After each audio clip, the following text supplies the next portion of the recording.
I feel like we need to do something. We need to come together as a society, as maybe Avengers of cinema, and try to do something about this Disney Marvel thing, right? Because we're just wasting our time at this point, over and over again.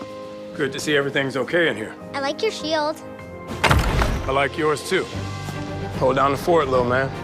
Bye, Cap! American Family Insurance. I don't know. It feels kind of weird.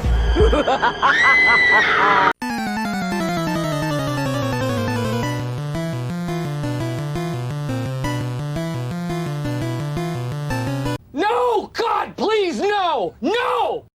Welcome back to Torn Apart, and today we're talking about Captain America Brave New World, or New World Order. What is the title of this film at the end of the day? Does it make any sense? No, it doesn't. And I have so many things to say about this film, but I don't want to start ranting immediately. I actually want to say some positives, right? What is good about this movie? You want me? Come and get me!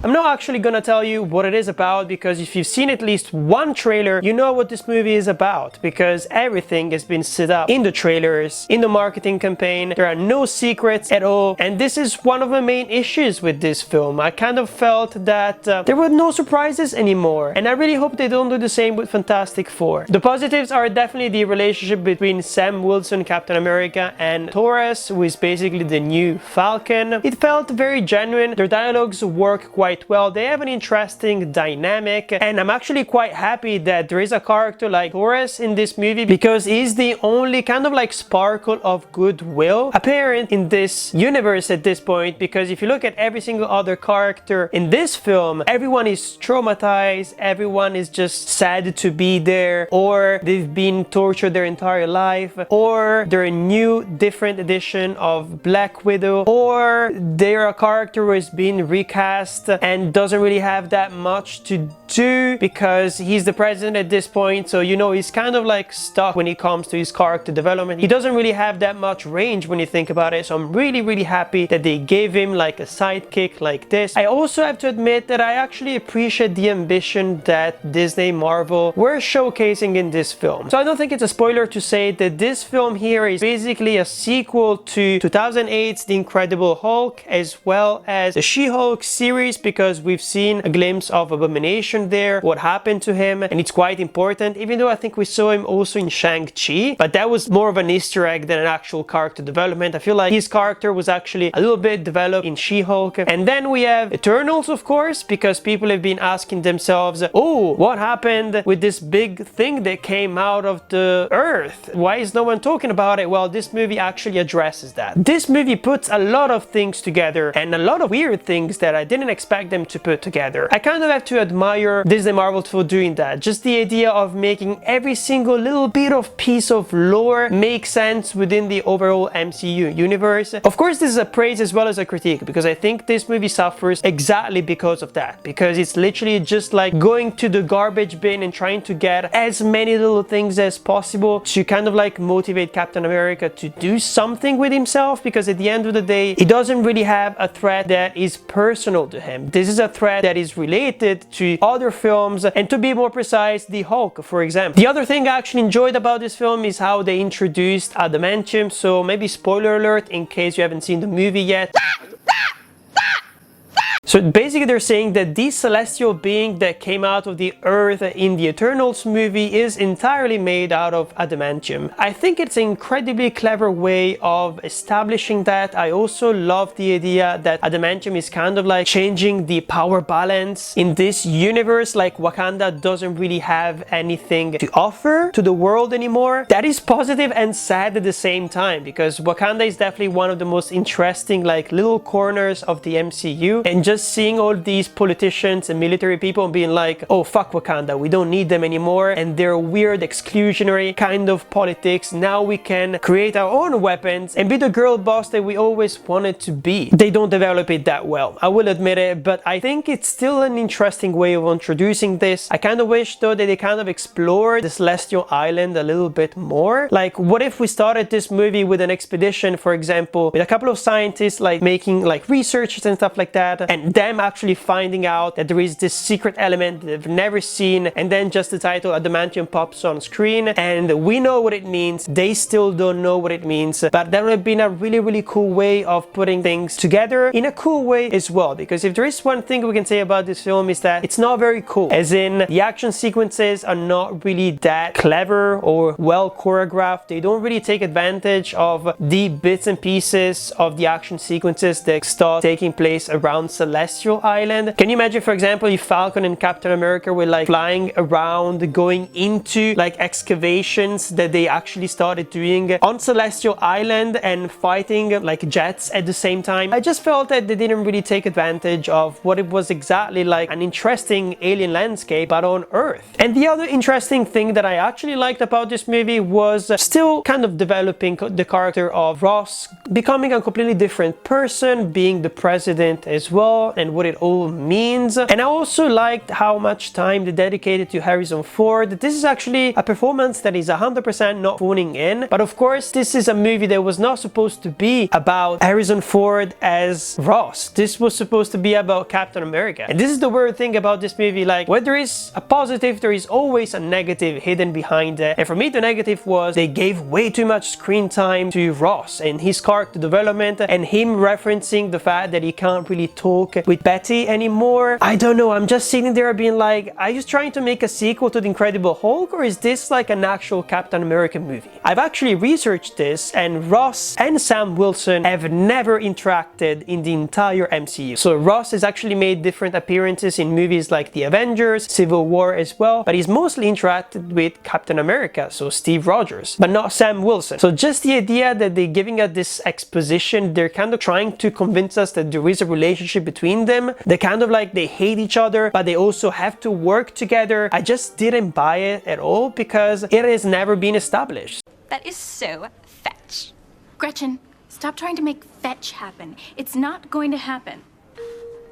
That's it when it comes to the positives. We have to go deep into the negatives in this movie. First of all, let's generalize things a little bit. Like, this is not a bad movie. This is not the same level of things like Ant-Man and the Wasp, Quantumania, or even Thor Love and Thunder. This is not like pathetically bad. This is not completely missing the tone. This is just mediocre. This is like a movie that doesn't really need to exist. This is not like a Captain America story. It doesn't really feel necessary. The relationship that he has with the villain is completely non-existent because, as you probably know if you've seen the movie, the villain is actually the guy who was lying on the floor and got like his brain irradiated. He's the main villain of this movie. So no, the Red Hulk is not the main villain of this movie. It's the leader, who is a guy from the comic book basically, who has a lot of different powers that he doesn't really use that well. I don't think they adapted them really well in this film, but we'll address them later on. And he's a guy who has nothing to do with Captain America, and there is nothing in this movie that actually has to do with him. It's kind of like trying to recreate the same vibe as Captain and Winter Soldier, but it never really takes its time. The investigation feels very straightforward, and the mystery itself is not really that interesting, which is weird because we have him dealing with the president himself. So I feel like the political aspect of this movie should be way more interesting than it actually is. And one thing that I hated about this movie is the fact that,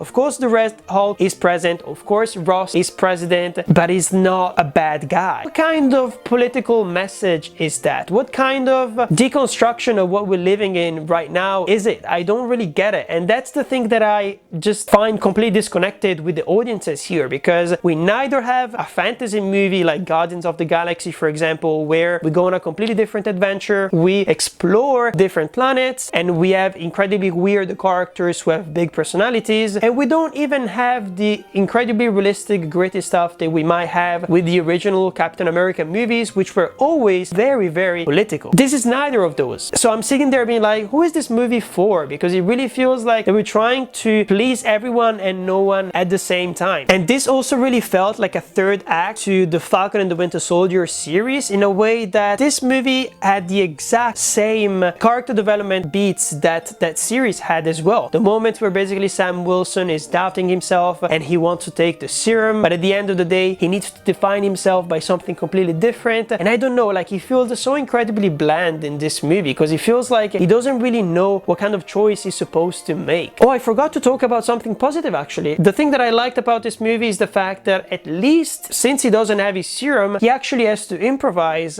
and he attacks villains and all the military guys in a lot of creative ways. He can use his wings, he can use the shield, he's kicking people around, he's using his speed as well. So it felt quite dynamic and definitely more interesting than classic Steve Rogers thing where he would basically use his super strength all the time and it didn't really feel as original as the stuff that basically Sam Wilson can do with his skill set. Even if we say that, it really felt weird how, well, he's constantly sweating in this movie, as in like you can really tell that he's struggling to stop these villains, stop these terrorists and stuff like that, and it doesn't really feel like interesting to watch in a kind of John Wick way. I was sitting there being like, I really hope that you get the serum, because I really feel like even when you're outnumbered, yeah, you manage to actually defeat these people, but it's boring and it takes so much time for you to actually do it. So I was sitting there being like, just give him the serum, give him like any kind of special power that makes him more interesting, because at this point I'm sitting there being like, when is this action scene over? It's taking way too long and I don't care about the stakes here, because of course he's not gonna die, he's not gonna get hurt, because if he gets hurt he cannot heal instantly like people with superpowers. Did you actually realize this, by the way, that in this film here he only gets like really injured by the end of the film, where he's basically like wearing a cast? But if he got injured in the middle of this film, which could happen because he doesn't have any superpowers, there would be no film. Did you think about that? Just because he doesn't have superpowers. And I actually don't remember the last time that we saw someone who didn't have superpowers being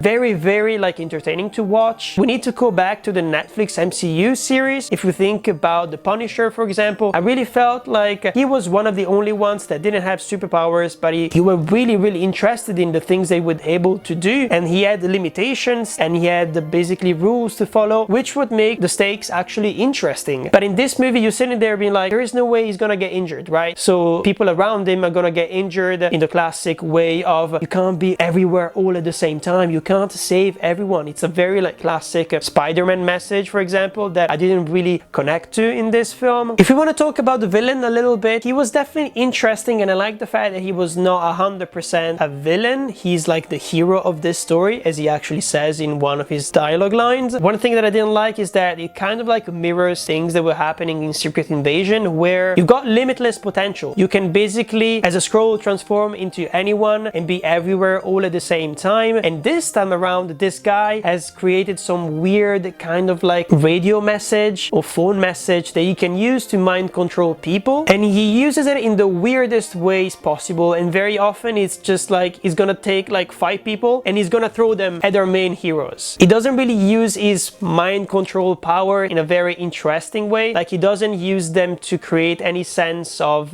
tension, for example, because if you could mind control people, why do you need them to just take your weapons and start shooting at them? You could pretend to be like normal and then attack them from behind. You know what I mean? Kind of like what they did in Secret Invasion, where you never knew exactly who was a Skrull until the very end. I'm not saying Secret Invasion did it well, because they really didn't, but I'm saying that it's weird that you have these incredible powers and you use them for weird action sequences instead of like actually trying to achieve something with them. Also, suspension of disbelief here. How many people can he actually mind control? Because he doesn't really have superpowers like in the comics, because I think in the comics he has like telekinesis and telepathy, while here they actually like brought it back to reality, where they had to explain what his powers actually are. So he's not just incredibly clever, he can actually create like technologies that help him. You don't really see that on screen. He's kind of like the perfect like guy who's gonna spend a lot of time telling you how clever he is and how he's thought of everything, but he doesn't really prove it to you. And the movie actually doesn't know how to answer most of those questions, being like, why is this guy actually clever? Because just citing different percentages of things that you might do or might not do does not make you clever. Like if you want to make something supernatural and weird, make it supernatural and weird. Don't try to make it realistic, because if you make it realistic, then I'm gonna start asking questions, and if I ask myself too many questions, then the stakes are completely known. You just don't believe anything going on, right? A lot of people have been criticizing the CGI in this movie, and I honestly didn't think it looked that bad, besides when you go into the third act, of course. But the thing that I did really notice is all the different reshoots that they did. They did a weird deep fake, for example. If you remember at the end, where basically Betty, played by Liv Tyler, starts going to the prison and visiting basically Harrison Ford's character, and it didn't really look like her, right? It looked really weird. It looked like she had a weird like filter on her face, that she looked way younger than she was supposed to be, even though like time has passed. She could look like a grandma. I don't really care, right? But the thing that I noticed is that the reshoot and some action sequences where there were no extras around. For example, think back about the Giancarlo Esposito scene where basically he attacks Sam Wilson as he's driving through this town. Try to look in the background and see if there are any real human beings in this scene, because I couldn't see a single one of them. And this is one of the main critiques that I have here. Most of the people who are at stake to be killed or harmed in this movie, they're either politicians or secret agents or military men. And I'm sorry, but like my empathy doesn't really go that far. Like, why don't you put like real people in danger? Why don't you put journalists in danger? Since there is a big chunk basically of this movie, it's mostly exposition where it's journalists catching you up to speed with things that have happened and things that like are being investigated. And I was sitting there being like, why can there not be a single scene where there's an action sequence and Captain America doesn't only have to stop the villains and stop these mind-controlled people without actually hurting them, but he actually has to save some people. This is the main goal of a superhero, right? You have to save people. And there are literally no people to save in this film, or no people that I could care of, because at the end of the day, it's a very militaristic movie that like didn't really feel like an actual like drama or comedy or superhero movie at the end of the day. There are some scenes, for example, where they're literally fighting in an empty street, especially at the end, you know, with those weird like Japanese cherry blossoms, if I'm not mistaken, and there is no one around.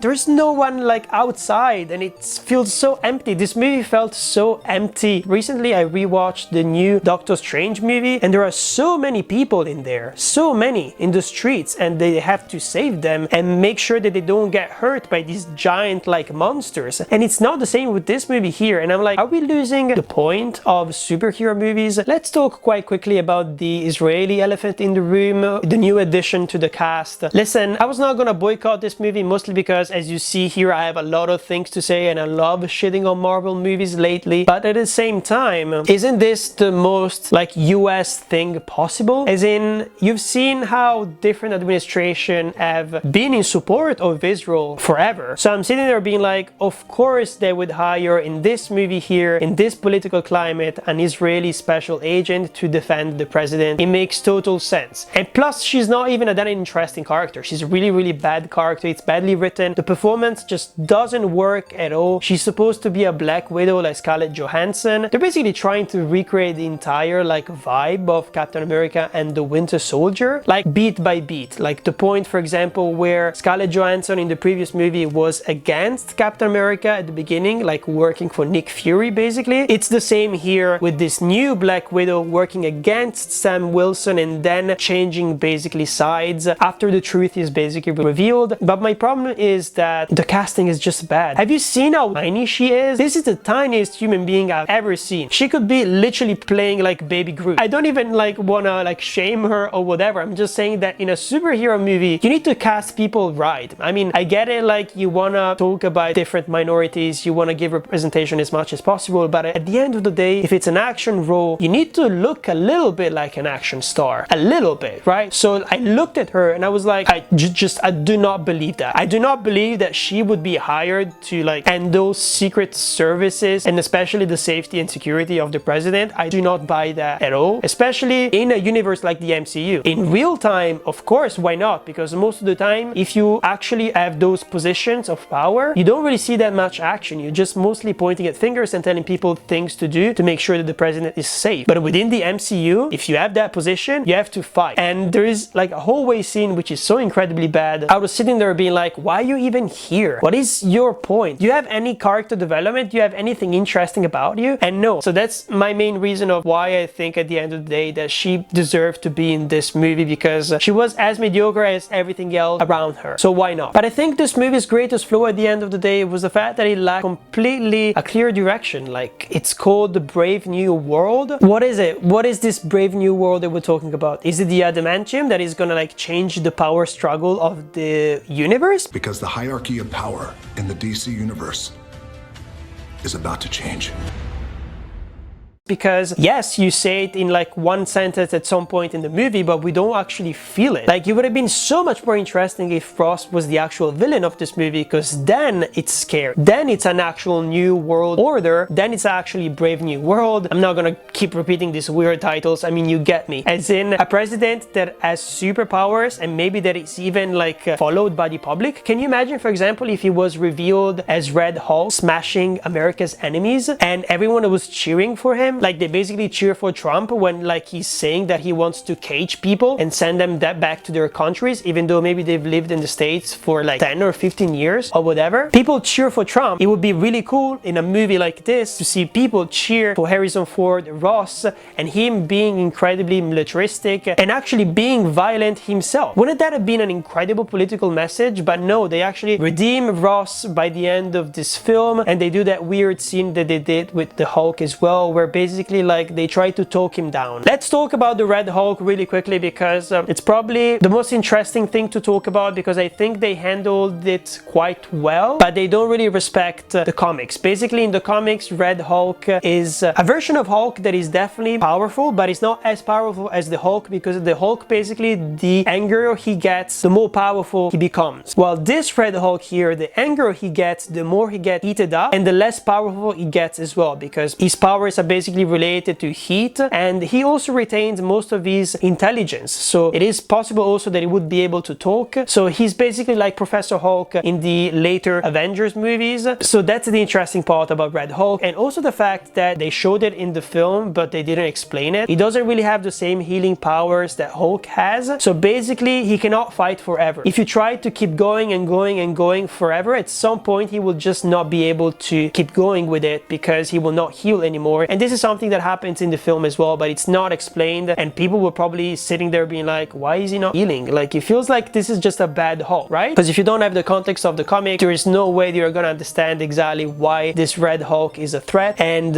why also they couldn't do anything more interesting with him and his powers. Could you imagine, for example, if he had heat like powers, and when he does that classic oh clap, maybe he releases like heat waves that kind of turn things into fire, or there is like magma around him and stuff like that. I don't know, like maybe this is not in the comics, but at the end of the day it would have been cool. And the only sequences that I enjoyed was when he basically took like the American flag and like destroyed some of the attack helicopters, or where he actually obliterated the White House. I was sitting there being like, this is some actual iconic imagery that is interesting, but I kind of wish that there was more of it, because this is the main argument for this video for me. The movie is lying to you, like the marketing campaign is lying to you. They're kind of trying to make you believe that this is a movie of Captain America versus President Ross, aka Red Hulk, but no, this happens in the third act. There is just one fight between them and it's over, and it's so stupid. It's so weird, and it really pissed me off. Like, I was trying to keep my expectations low, but like, if keeping your expectations low means don't even look at the marketing material, because otherwise you're gonna literally be misled, then what the fuck are we doing here at the end of the day? Am I right? As in, why are we watching these films if they keep making things up and at the end of the day they don't really satisfy anyone? We definitely need to take a step back and like do something about the writing of these films, because they're really bad. And talking about no clear direction, this movie looks very bland. Like, the cinematography, you could almost say that it's almost non-existent. There is nothing interesting when it comes to the camera work. They're not really trying anything new. It's literally just MCU movie, the movie. It's doing everything you expect from it. It has the action sequences you expect from a movie like this. It has a mystery at its core that they have to solve. They have plot twists. They have a villain who is not actually a villain, so it reminds you of other things like Baron Zemo, for example, because I feel like they're the exact same kind of like copy and paste character when you think about it, especially when it comes to revenge, especially when it comes to not actively like facing the main heroes, because they don't really have that kind of power. And also it has the most disjointed like soundtrack ever. This movie has like 2 hip-hop songs which are kind of cool and hip, and then nothing else going on. It feels like the most bland movie you've ever heard, and I don't know, like, don't we deserve better? Am I the only one who believes that? And as a final point, I think we have to talk about what is the future of the MCU and the different cameos this movie has. The different cameos. Well, Bucky is in this movie for a single second, and apparently he's running for Congress as a congressman, even though he was a literal spy who murdered like American people like back in the days, and he was also